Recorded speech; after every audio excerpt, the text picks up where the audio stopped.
BJP कह रही है कि राहुल गांधी सिर्फ सनसनी फैला रहे हैं, उनकी बिहार यात्रा से कुछ होना नहीं है। सुनिए बीजेपी के संबित पात्रा क्या कह रहे हैं, फिर आपको बताता हूं कि राहुल गांधी कैसे अंबानी अडानी को भी खींच के ले आए। दो लड़के ये जेल यात्रा, बेल यात्रा सब कुछ करने के बाद अब कौन सी यात्रा कर रहे हैं पता नहीं, चोरी की यात्रा। कुछ नहीं होने वाला है। जो ना समझे वो अनाड़ी ही है। ये अपने आप को खिलाड़ी समझते हैं मगर वो हैं अनाड़ी, और कुछ नहीं उनका होने वाला है। वो समझना नहीं चाहते। वो चाहते हैं कि यहां पर अफरा तफरी का माहौल बने, हिंदुस्तान में अफरा तफरी का माहौल बने, एक कैओटिक सिचुएशन बने, और अफरा तफरी में किस प्रकार से उन्हें कुछ राजनीतिक लाभ मिले। इनका मकसद एक ही है, और मकसद है घुसपैठियों को बचाना, इन्फिल्ट्रेटर्स को बचाना, जो बाहर की देशों से घुसकर आए हैं नकली इनके लोगों के द्वारा। आप टीएमसी के लोगों को देखिए बैठकर किसका वोटर कार्ड बना रहे हैं, किसका आधार कार्ड बना रहे हैं। आप जाकर देखिए बिहार में किस प्रकार से किस पार्टी के लोग किस प्रकार तुष्टीकरण की राजनीति को बढ़ावा दे रहे हैं, किस प्रकार से घुसपैठियों को आप वोटर एनरोलमेंट करा रहे हैं। क्या ये बात छिपी हुई है? ये चाहते हैं भारतवर्ष में बांग्लादेश जैसी सिचुएशन हो जाए। ये चाहते हैं जो श्रीलंका में हुआ था वो भारतवर्ष में हो। ये चाहते हैं कि अफगानिस्तान और पाकिस्तान में जो हालात हुए थे वो भारतवर्ष में हो। यानी बीजेपी अब इसमें यह एंगल लेकर आ गई कि राहुल गांधी घुसपैठियों को बचाने के लिए सब कर रहे हैं। खैर बीजेपी ऐसा क्यों कह रही है उसके बारे में आगे बताऊंगा, लेकिन जो लोग वोट चोरी के नारे सड़कों पर लगवा रहे हैं, भ्रम पैदा करने की कोशिश कर रहे हैं, आप यह भी देखिए कि उनके आरोपों की कोई सीमा ही नहीं है। राहुल गांधी वोट चोरी का आरोप लगाते लगाते अडानी अंबानी तक पहुंच गए। वोट चोरी को अडानी अंबानी से जोड़ दिया। एक बार सुनिए राहुल गांधी को। 65 लाख लोगों का वोट काटा है। क्यों? अडानी और अंबानी की मदद करने के लिए कि वो आपका पूरा का पूरा धन आपसे चोरी करें। अब लोग माथा पीट लिए बॉस कि एक तो वोट चोरी साबित नहीं हुआ और राहुल गांधी ने उसको भी जोड़ दिया कि अडानी अंबानी के चक्कर में वोट चोरी हुआ है। राहुल गांधी कुछ भी कह रहे हैं, कुछ भी आरोप लगा रहे हैं, और यह सब तब है जब उनको अल्टीमेटम मिला हुआ है। चुनाव आयोग ने 7 दिन का टाइम दिया हुआ है कि भाई जो आरोप लगा रहे हो उन पर हलफनामा दो या फिर देश से माफी मांगो। कल चुनाव आयोग ने राहुल गांधी के सारे आरोपों की एक एक करके धज्जियां उड़ाई प्रेस कॉन्फ्रेंस करके, तो पूरा इंडी गठबंधन चुनाव आयोग को घेरने में लग गया।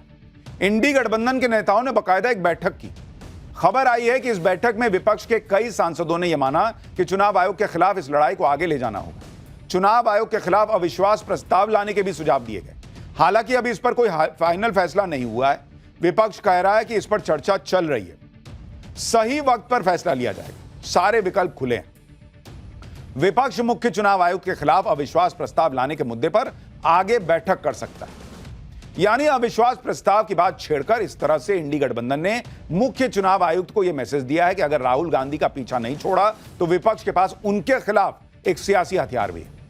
सुनिए इंडी गठबंधन के नेता क्या कह रहे हैं, फिर आपको बताता हूं कि इसका मतलब क्या है।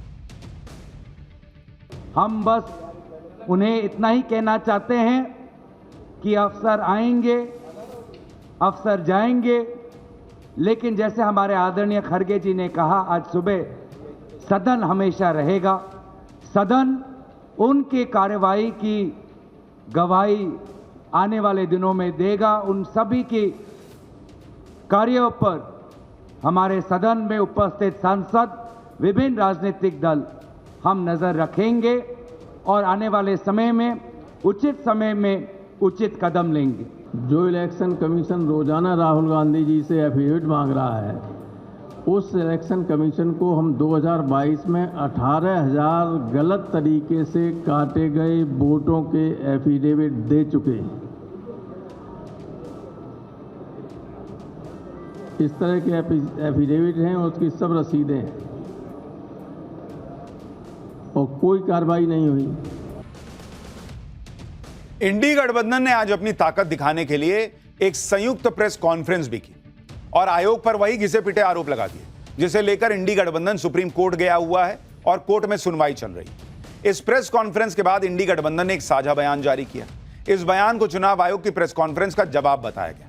यानी चुनाव आयोग ने जवाब राहुल गांधी से मांगा, लेकिन रिप्लाई पूरे इंडी गठबंधन ने दिया।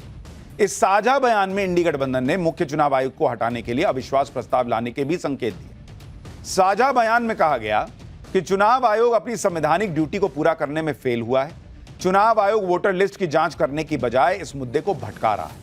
चुनाव आयोग उन लोगों को धमका रहा है जो सत्ताधारी पार्टी को चैलेंज कर रहा है। यानी इंडी गठबंधन ने बता दिया कि चुनाव आयोग अपना काम सही से नहीं कर रहा, इसलिए मुख्य चुनाव आयुक्त के खिलाफ विपक्ष कोई भी कदम उठा सकता है।